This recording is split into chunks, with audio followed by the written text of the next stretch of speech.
انا عايز 20 جنيه للدرس. ايه يا بيلي؟ هو كل شويه فلوس فلوس فلوس؟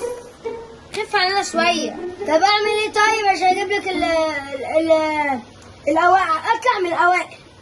يا رب يا بيلي، عشان جارتنا اللي تحت دي خلت منظري زباله، عشان ابنها جايب مجموع كويس. لما نشوفك يا بيليا، بس يا رب ما تكسفنيش في الاخر. خد ال20 جنيه هي بيليا، مش خساره فيك. ماشي. صح يا ماما، القلم بتاعي ضاع امبارح، انا عايز 10 جنيه عشان اجيب قلم كمان. يا ابني انت ليه ما بتحافظش على حاجتك؟ وانت صغير يا بيليا؟ اعمل ايه يعني، هو ضاع ما اعرفش. خد ال10 جنيه يا بيلي، انت هتطلع من الاوائل، مش مهم ال10 جنيه. خد يا بيلي. ماشي يا ماما. ده انا نسيت الكشكول اللي باخد فيه الدرس، اللي بكتب فيه كل الورق اللي فيه خلص. هتبقى ايه 20 جنيه كمان عشان اجيب كشكول. ما كل ده بالمذاكره ومش هطلع الاوائل.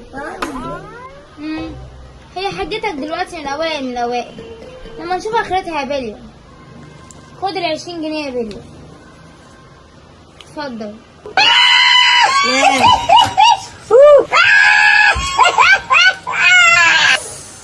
صح، المستر بتاعي عيد ميلاد النهارده، فلازم اجيب له هديه، فقال كل واحد لازم يجيب 20 جنيه. هتبقى 20 جنيه.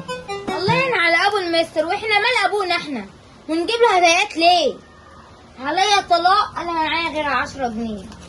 خدها، فكك مني يا بيليا، خلاص انا جبت اخري.